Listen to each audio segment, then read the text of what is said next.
I'm so sick of these people. You know, I'm the tribal chief around here. Yeah, you see me, the tribal chief. That's right. I got that thing on me. I got that stick. I got that tool. I'm packing. You must be some kind of a dumbass.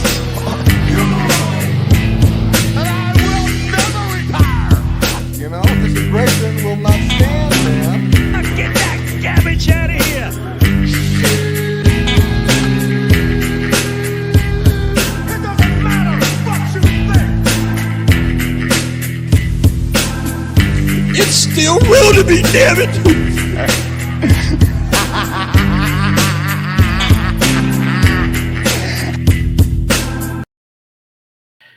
Welcome, everybody, to another edition of FNR. Tonight, I am joined by one of the co-hosts, Cam. How are we doing tonight?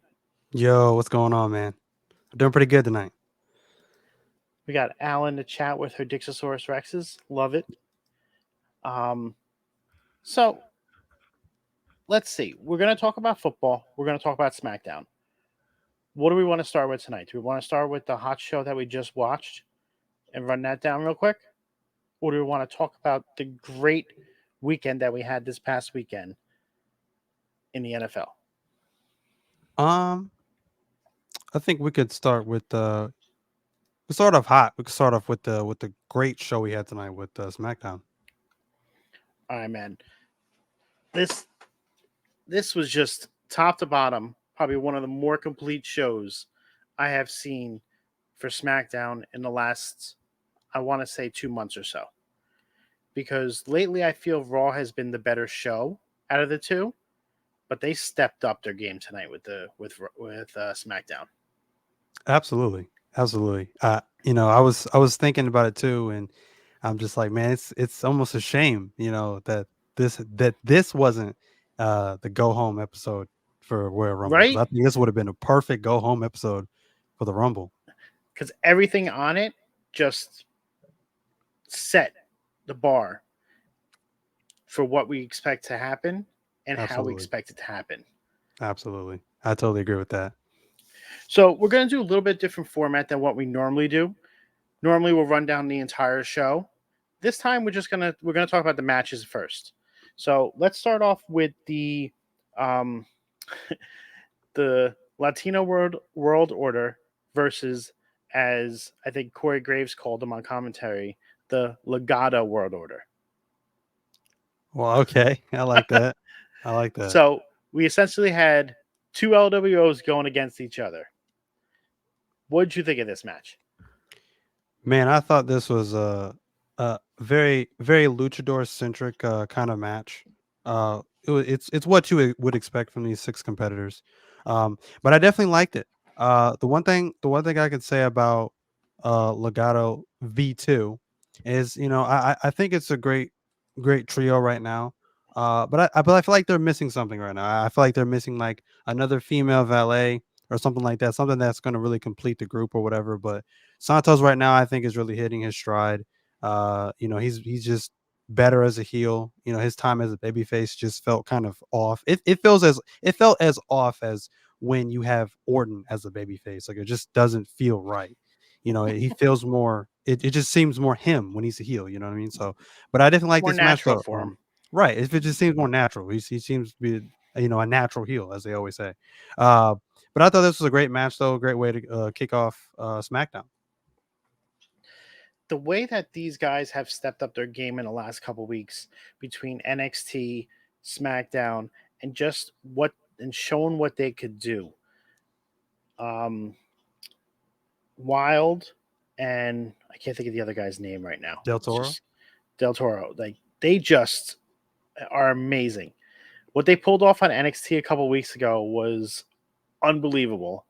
And now, like, they're just their tag teaming is just making this division even stronger, because now they're showing that they could be competition for anybody that comes onto this brand.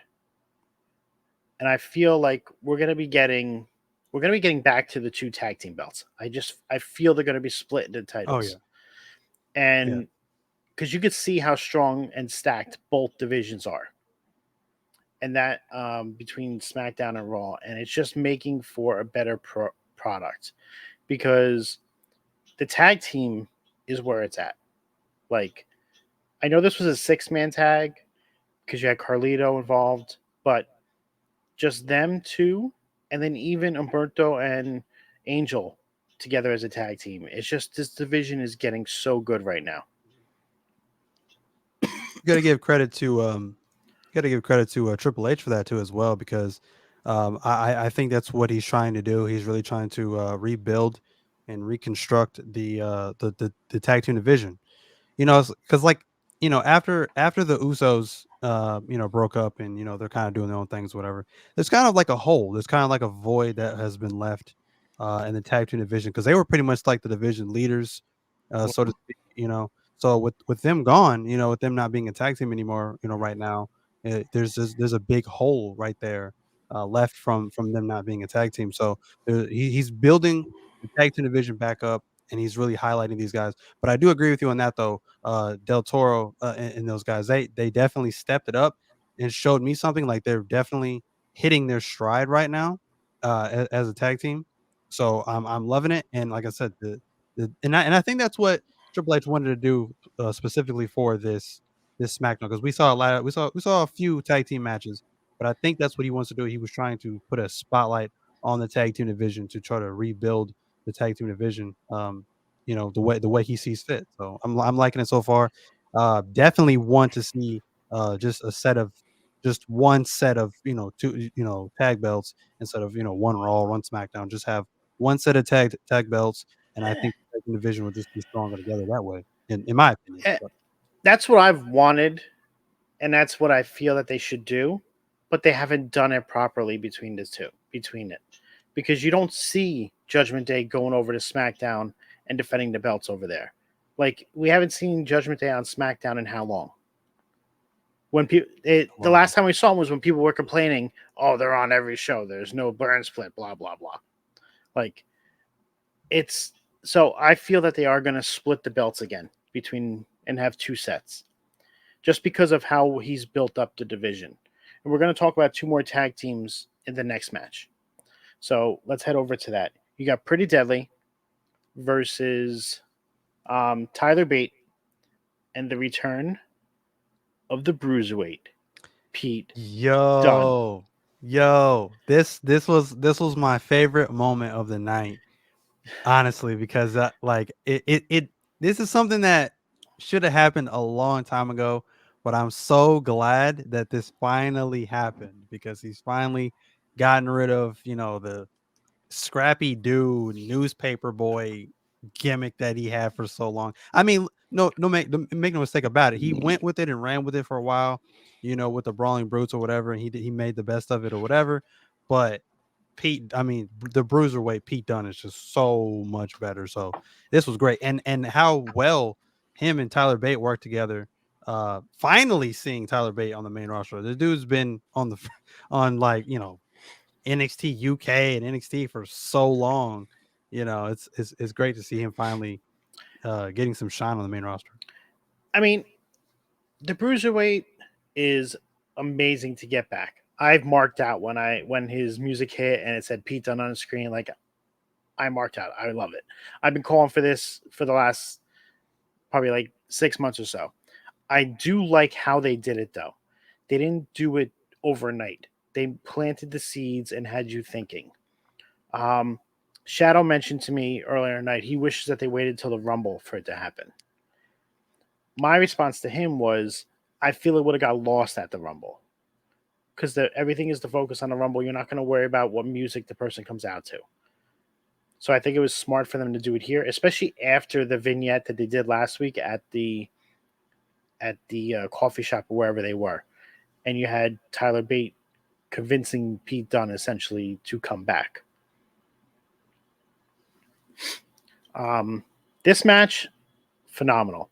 Pretty Deadly is great in the ring. Bate and Dunne, natural tag team. They were a tag team back in NXT UK. I'm glad they're back together. And they, like I said, this is just about strengthening this division. because now you have 4 solid tag teams just in the 2 matches we've seen tonight. And that's not even mentioning any of the other tag teams in this division, which we'll talk about 2 of them later in one of the vignette segments.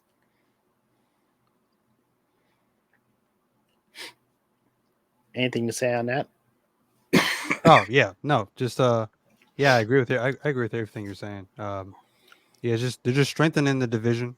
Obviously they're playing at something big, but see, for me again, that's why I feel like they could. I mean, who knows? They might just keep 2 sets of tag titles, but to me, it kind of seems like we might see more of a Raw tag team resurgence as well. Uh, on Raw, I and feel we've we'll already get, started to. yeah, sort of, kind of. But it can be better. It can be even better. And I think once you get that tag team division started up again, and then you get the SmackDown tag division, I think is set right now because it's stacked right now with Mm, all these factions and all these different tag teams. There's so many different options, and so many different tag teams you can have just out of that in general. mhm. Authors of Pain, they're back now. So many tag teams right now that I feel like it'll just all culminate into just one set, and then it won't matter because then you can just defend those titles across SmackDown and Raw. But who knows? I could be wrong on that. They it could be, you know, setting up for them splitting up the titles again. Speaking of defending titles, let's talk about the women's tag team champions. You had Kaden Carter and Katana Chance tonight come over from Raw, defend their titles against Unholy Union in Isla Dawn and Alba Fire. Yes, yes. I just saw what Jamie said too. I was glad that we got Unholy Union back on our screens because they've been MIA for a little bit ever since I feel like Halloween Havoc and NXT. That was the last time I remember seeing them. So it was Mhm. great to have them back on our screens. I really thought they were going to win the belts tonight. Like I felt like they were getting it. And then you had Damage Control like at ringside the entire time. So it kind of swayed my opinion on it. Overall, it was a good match, short match, but decent. I want to see more of both of these teams though. Yeah, I agree. I think this is just them sticking to their guns right now, and sticking to what they've started with Chance and Carter. So, but I do think you'll get the unholy union as tag team champions eventually at one point. But right now, I think they don't want to keep flip flopping or playing hot potato with the titles. So they want to build something up first, and then make it mean something when they do drop the titles. Maybe on a bigger stage. Maybe not just a SmackDown. Maybe it's a pay per Mm-hmm. view. So it'll mean more when they drop the titles. Well, I mean, you already have a tag team title matchup set up for next week as well, with Katana and Kaden versus the Kabuki Warriors. So we might see it as early as next week. It's very possible. Um, anything else you want to talk about on this match? No. Okay, so let's move on to the co-main events of the evening because they are both intertwined. Um, everything is culminating from the Fatal 4-Way that's happening at the Royal Rumble. So tonight you had LA Knight versus AJ Styles in the first of the 2 co-main events. And this match was going good. You got to see both of them. I'm loving AJ's resurgence from when he came back from his injury. I feel like he's lost a couple years and he's back to what he was doing when he first came over to WWE. So it could be the fact that Triple H is allowing him to do more, or he's just feeling more comfortable and more confident in himself again. But this match was great up until the interruption of Solo Sikoa, where he spiked LA Knight to cause the DQ. What's your thoughts on this match? So first off, speaking of AJ Styles, to your point, no, ever since AJ Styles coming back, like obviously he looks great. The just his overall gimmick or whatever he's going for right now just feels different. It's like it's like a darker. It's like he's like almost like the Grim Reaper almost. It's great. It works for him. And like I said, to your point about like he might feel more comfortable, it seems that way because it just even the way he works in the ring just doesn't it feels different. It feels like he's just more more comfortable in there, not than he was before. So maybe he's given a little bit more leash, I guess you could say, for lack of a better word, Mhm. to just be able to just be him. So I definitely like that, and I definitely want to see him, you know, just by himself, branching away from, the OC and all that other stuff, so that would be great. Now, speaking of that, like they need to do something with that tag team, Gallows and Anderson. They need to do something with that tag team and not just have them always following AJ around. Because that again, as stacked as we just talked about how the tag team division is, they can easily use those guys and they can be a great tag team away from AJ. They don't need AJ Styles. They can easily be on their own. But regardless, I thought this was a great match. Before the ending, of course, but it served a purpose as well, though. It's one thing if it doesn't really serve a purpose, but it served a purpose and it was intertwined into the main event.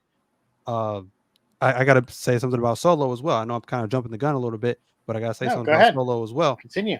I like Solo Sokoa, and I like what they've done with. I mean, from the time he debuted and he helped out Roman win that match against Drew McIntyre last year.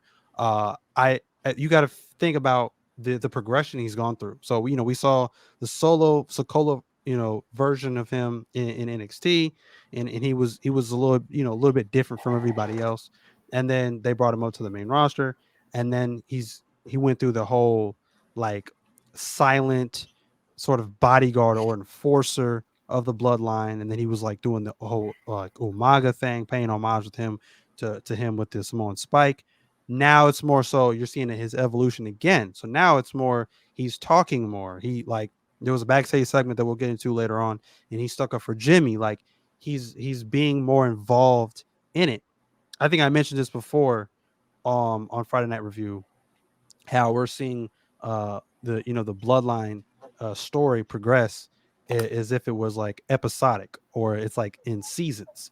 So with this particular episodic sort of part in the storyline, now it's about Solo. See, now you're seeing Solo sort of evolve once again. So I think there's big things they have planned for Solo to go in the future. So, speaking of Solo, let's talk about the match between him and Randy Orton. You want to start off on this one? Oh yeah, I'll definitely start with this one. Solo Sokoa, like I said, once again, every time he's in the ring, he just looks better and better. So it's great to see his progression, as I was just talking about before. Randy Orton since coming back, Randy Orton has been red hot, and he's another guy that I can also say is as much as AJ, he seems way more comfortable and just way more relaxed than he did, back, when he got hurt and all that time he was out. So he just seems more comfortable and he seems like he's really hitting his stride in the ring right now. So I think, I think we're going to see probably the best version of Randy Orton this run right now. And yeah, I honestly wouldn't mind seeing him get a championship or something of that nature here in the near future. But overall, this was a great match. Again, not super long, but none of these matches on SmackDown tonight were.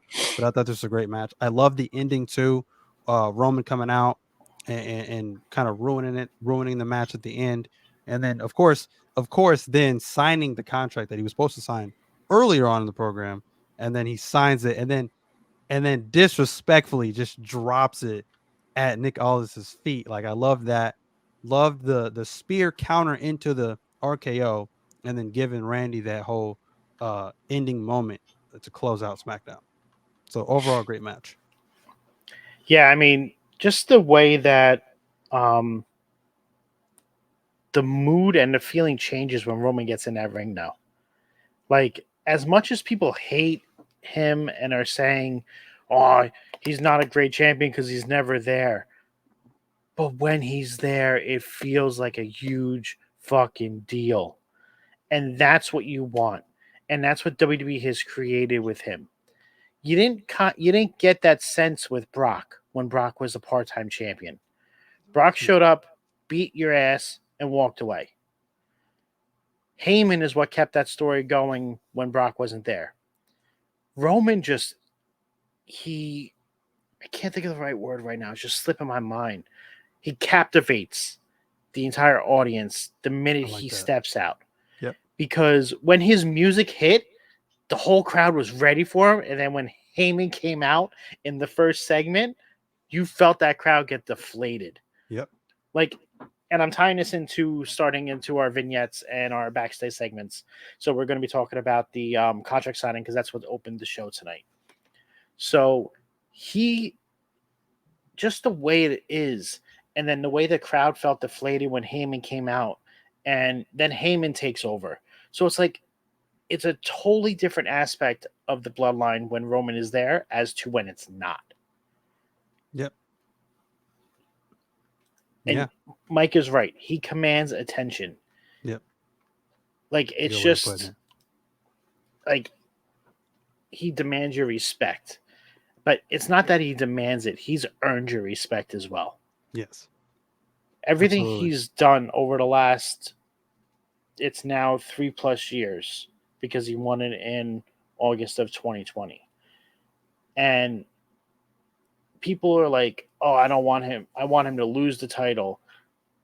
All right. Why? But that's why you tune in, though. Who do you want him to lose it to? It can't just be anybody. Right. It needs to be somebody that matters. And I know everybody's going to say, well, Cody should have done it last year. Yeah, he could have. But then we wouldn't have gotten all the other storylines that happened this year from it. Yeah. You have to look back in retrospect on that. Was everybody pissed when he won? Absolutely. Has everything progressed within the WWE itself because of that? Absolutely. And this segment tonight with the contract signing was something we've never seen. And I love that they did this little aspect of it tonight. Everybody was out there. They all came out. They got their individual entrances. There was no chairs. Just 4 mics on a table. I've never seen the contract signing where no one was sitting down. And then to have Heyman come out and say Roman is refusing to sign the contract without reading it and everything else. And Nick Aldis turning around and said, well, then I'm making it a triple threat match for the vacant title. What? Yeah. Yeah. Like, talk about a swerve. Right. That the GM, like, it felt like he kicked Heyman in the nuts the way he ran back and started to go after him. Yeah. For sure. But no, I mean, to your point, it just like what you said, because I tell people this all the time, but it's like no matter what you feel, how you feel about Roman, he has the it factor. Like, he just does. Like so when he is there, it's just everything. The mood in that whole arena just changes. It's just different. You know, so like I said, well, once again, this guy is, and as long as he's holding that title, and as long as this historic reign continues to go, he is the most C champion. Like, you know, all these people that don't like him and want him to lose the championship. That's why you tune in, though. That you tune in because you want to see the next flavor of the month beat Roman. And you can't deny that he puts on bangers every single time you see a match with Roman. He puts on bangers. That's why his match is main event, because it's going to leave you going, whoa, like that was a match. In a good way or a bad way? In a good way or a bad way. You're gonna be happy or you're gonna be pissed. But you're gonna go through the motions. Yep. He's always gonna have that impact on the entire show, just based off of his match alone. Exactly. And he did that tonight, throughout the night. Because we're going to talk about the next backstage segment with them, where you had him going back and forth trying to blame Jimmy for what happened last week. Heyman's like, I'm still trying to fix it. We're going to get this taken care of. And then, like you said earlier, we got a little solo action on the mic and talking. And this just like you're not used to this because the entire time Sammy and Jay was in the bloodline, they kept trying to break him because he never said a word. Right. Now he's talking, he's like, I'll fix it. I'll go out there and take care of it. Like, what? Right. Yeah. So again, like I said, that just plays into the progression, the evolution of Solo Sokoa. So I'm excited to see where the Solo Sokoa thing goes. To back to the opening segment, the contract signing or whatever. I know I'm going backwards, but You're fine. yeah, to your point, like I said, I mean that was a ballsy move from Nick Aldis to be like, all right, well, you can tell Roman that I can just have a triple threat for the vacant championship. Like, whoa there. So that was an interesting part. That definitely caught my attention when he said that though. But no, like I said, it was great. Them having no chairs for the contract signing, they obviously it doesn't. I like that because it doesn't insult our intelligence as the viewers because we know how these contract signings normally go. It chaos normally ensues. So what is the point of, of having chairs? This is not a board meeting. They're not going to sit down and be like, okay, let's sign a contract. They've had, I don't know, 100, 200, 300 contract signings in the history of WWE, probably more. And all of them have pretty much ensued in chaos. Somebody gets put through a table, somebody gets stabbed with a pen in their hand. Something happens, right? So what's the point of having chairs? Like, bump it. Let's just have a table there. So yeah, I definitely did like the that change tonight. It made it feel different. Made it feel more of an important type of signing. Yeah. Let's talk about Bobby Lashley and his vignette. Yes. I kind of missed this one, so I'm gonna leave this one to you. So I definitely like this vignette. So pretty much since you missed it, it was pretty much them having it was like a warning. They were throwing out a warning to the Final Testament, the new faction led by Karrion Kross. I like this just because of the fact that uh it painted them in a light that we hadn't really seen them before. It made them look more legit, make them look more serious. And so I definitely like that. They still need a faction name, like just because calling them, Lashley and the Street Profits is just weird to me because it doesn't feel like they're complete. It just feels like they're still two separate entities that just kind of Right. But so yeah, so they definitely need a name. But other than that though, like I said, it just made them look serious. It made them look badass. And so yeah, so I'm liking this faction warfare that they've got going on in SmackDown too. So, but yeah, this was an awesome vignette segment.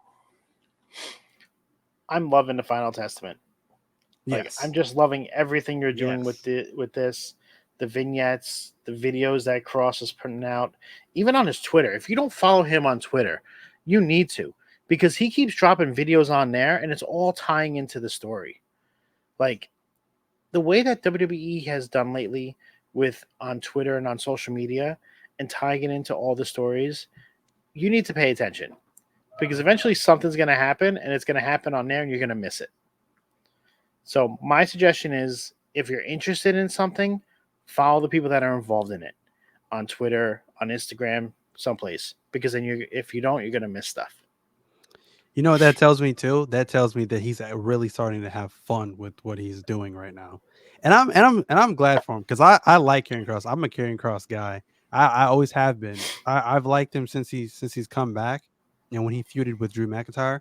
But man, during that period, it was rough. It was rough to watch because it just nothing was really working. Nothing was clicking for him.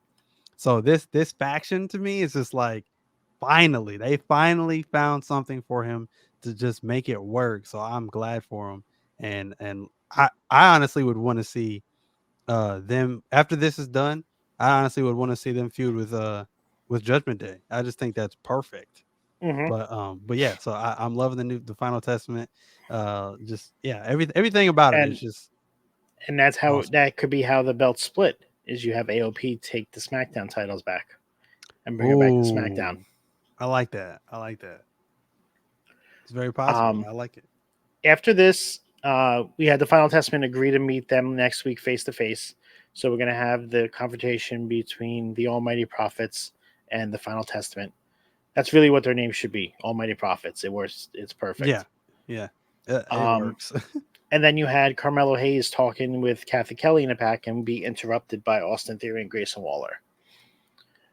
I'm loving the fact that they're giving Carmelo Hayes time on SmackDown. It's so people will be familiar with him when he does eventually get called up. But he needs to go back down in NXT and finish his story. Because right now he has this going on with Trick Williams, and this needs to be all finalized. We can't lose sight of that. That's a big story going on, and it's gonna be when it culminates at Stand and Deliver, because that's where I feel it's gonna happen before we get the call up. It's gonna be phenomenal. What's going on, Tommy? How are we doing tonight? What's up, Tommy? So No, if you yeah, guys, he go I was ahead. gonna say, sorry, if you guys don't know, Tommy, he is starting a new show debuting tonight over on Rivet City Radio, 11 p.m. He's DJ Tommy. He's going to be talking about everything going on in the DJ scene, concerts, all that type of jazz. Make sure you guys check it out. Okay. Sorry, Cam. God, what was I gonna say? I don't even remember now. God dang it! I hate when that happens. I don't know. I don't remember. Had to do with Carmelo Hayes. You're right. Okay, thank you. So I definitely agree with you. He definitely needs to finish before he starts anything new. He definitely needs to finish his story down in NXT with Carmelo Hayes.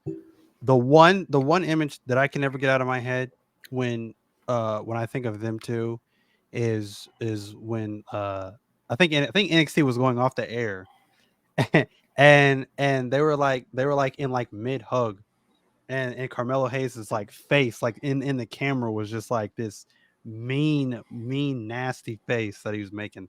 I love that because it just plays into the story and it's like a cliffhanger because you want to see what's going to happen next. So you definitely want to see what's going to happen with that. That's one of the hottest stories going on right now in NXT. So yeah, he definitely needs to finish that. On the flip side What's of going that, on, Wheels? How are we doing tonight? thank you guys for everybody showing up to the stream tonight. But on the flip side of that, definitely it's good to see Austin Theory is okay. That because it was like it was a Spanish fly, but it was kind of like a modified Spanish fly because it was like he sat out on the top rope instead of standing.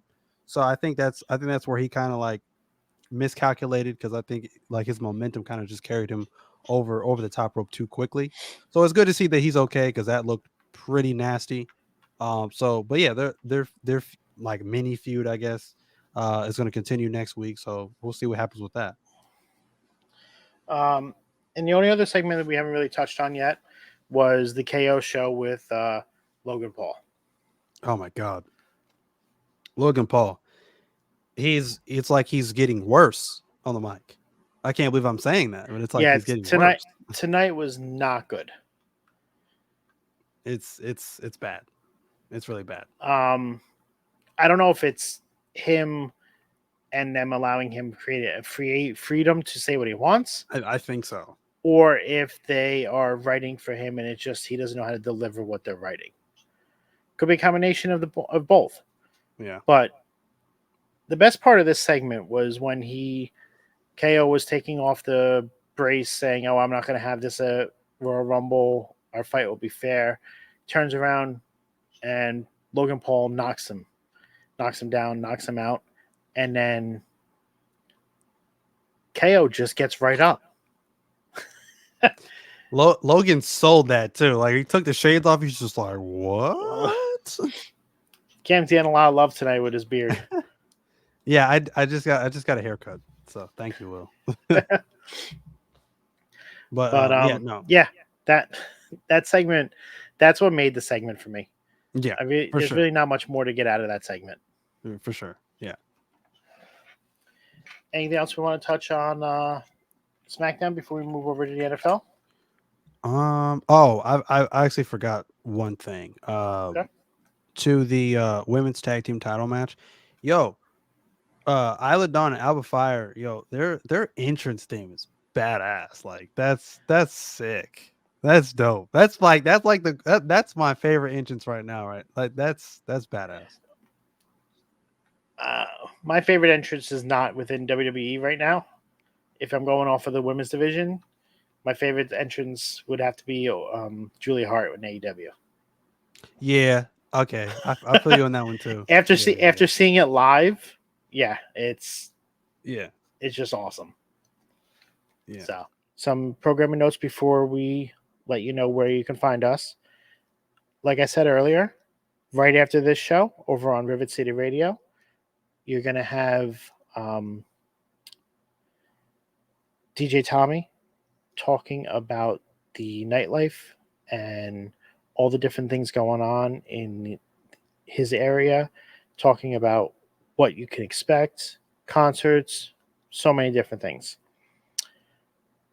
On Sunday, you have Bot Spots and Chair Shots on River City Radio at 8 p.m., which would be followed by Sorry for the Interruption on a new night.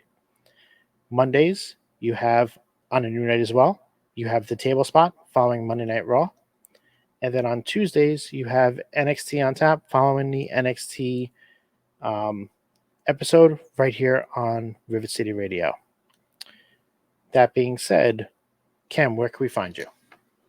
Oh, you can find me on TikTok at Call Me Cam G and Cam's Wrestling Corner. You can find me on Twitter at 317. Well, I'm sorry. You can find me on Twitter at CamyT317. You can find me on Instagram at 317 Bacon Eggs and Cam. And then, of course, you can find me right here every single Friday night with Friday Night Review. And, of course, on the new night, on Monday nights on Rivet City Radio with the Table Spot. And every single Wednesday night on Rivet City Radio with The Boom. We are in the midst of season 2. So that is popping off every single Wednesday night following Dynamite. And, yeah, check me out. I am Scalz. I am here on Off the Top Media on both Twitch and YouTube, as well as Off the Top Media _ on TikTok, Twitter, and Instagram. Like I said, you can find me on NXT on Tap. I am the host for that show. I am here on FNR. And then on Saturday nights, we do Ringside Chatter, which is about hockey. So if that's something you are interested in, make sure you check it on out. We were going to be raiding over to our other show, but I don't see them live yet. Lovely. A little bit of a slow start tonight. It is their first show, so not too bad. But I want to thank everybody for coming out, and we will catch y'all guys soon. Hope y'all have a great evening, and we'll see you next week.